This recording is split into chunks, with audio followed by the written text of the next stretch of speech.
Alors, salut tout le monde. Aujourd'hui, j'ai prévu de faire une nouvelle vidéo. Alors, dans cette vidéo, je vais développer l'intégrale des fonctions circulaires, ou en tout cette particularité d'intégrale des fonctions circulaires, dont je vais vous donner la forme tout à l'heure. Alors, sans plus tarder, je vais mettre la forme au tableau, comme ça on va l'examiner pour voir ce qui nous a donné. Alors, ce que nous allons étudier aujourd'hui, c'est l'intégrale I, la forme IN. Somme intégrante cosinus nx sinus nx dx. Cette forme est égale aux fonctions circulaires. Alors ici, pour la résolution, bien pour l'intégration ici, ce qu'il faut chercher d'abord à voir, c'est quoi? C'est d'observer si le n ou le m est soit pair ou impair, le m ici est soit pair ou impair. Donc, selon le cas, après, on va donner l'approche, comment faire pour l'intégration. Alors, moi, je vais attaquer en considérant soit n impair ou m impair. Donc, je vais écrire ici, hein, on va prendre le cas où n ou m impair. Alors, n, sans identité naturelle. Alors, n ou m impair, c'est quoi? Signifie que n égale à quoi? À 2q plus 1. Alors, et m égale par exemple à 2q plus 1. Et q sont aussi des entiers naturels.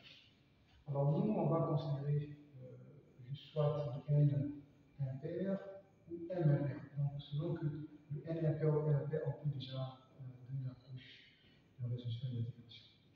Alors, on considère ici, dans ce cas, que n, considérant n impair, n égale à 2p plus 1.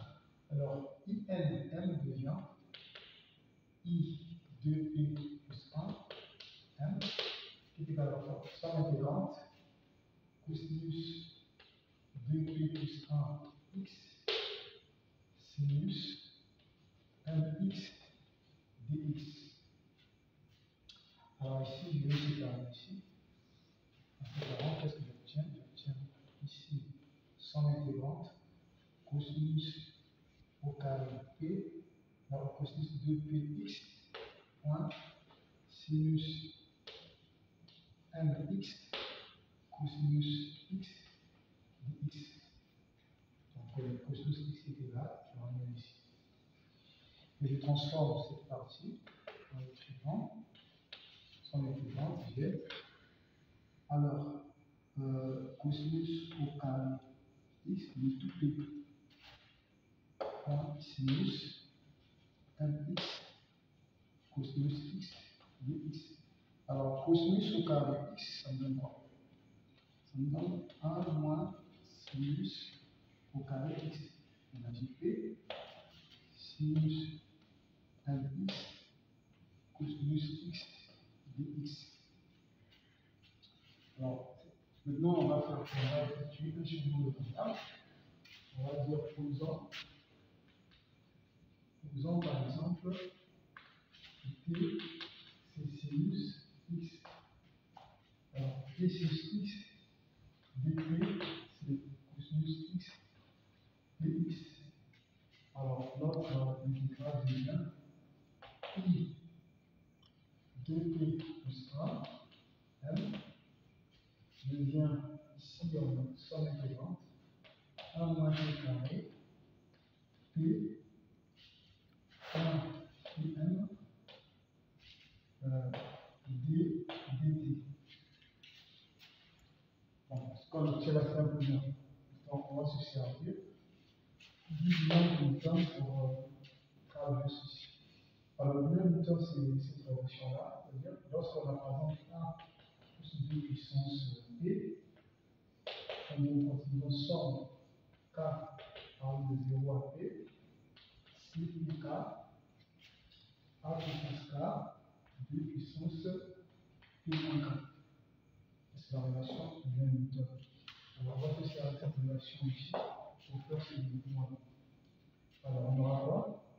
Donc, on aura somme intégrante, somme K alors le devoir P, C plus K.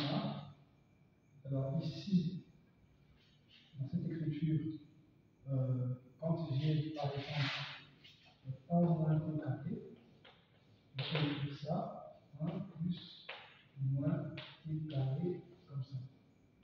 Donc, si je l'écris là, c'est ça. Alors ici, on aura quoi? On aura 1 puissance K, ok, moins P carré, puissance P moins K. Alors là, j'ai θ,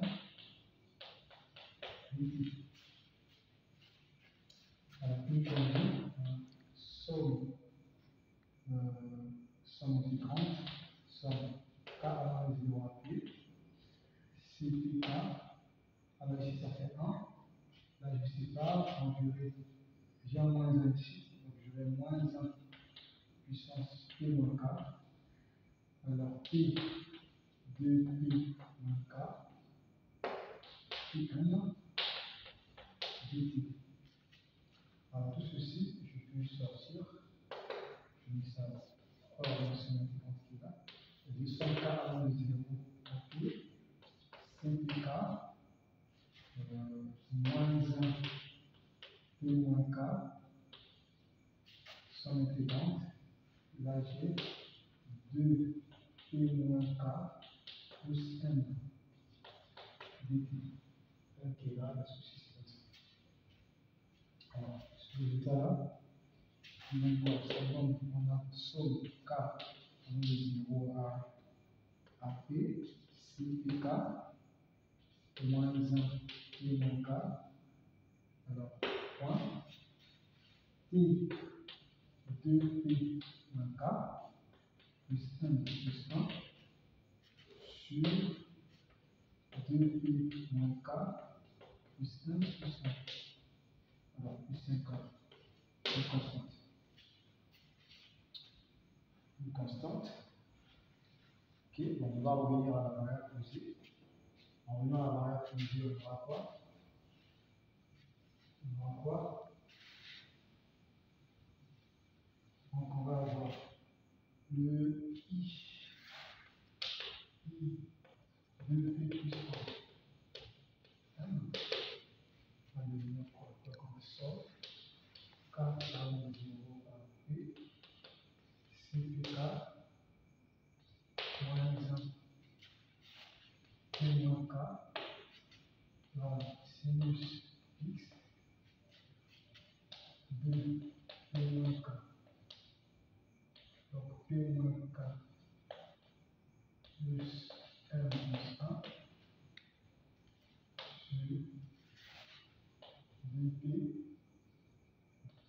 2P moins K plus 1 plus 1 plus une constante. Donc K, c'est le vecteur.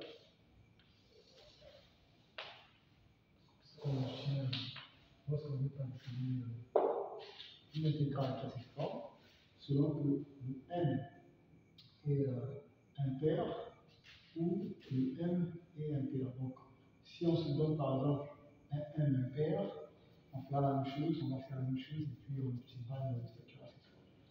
Ce que j'ai souhaité vous faire aujourd'hui comme démonstration.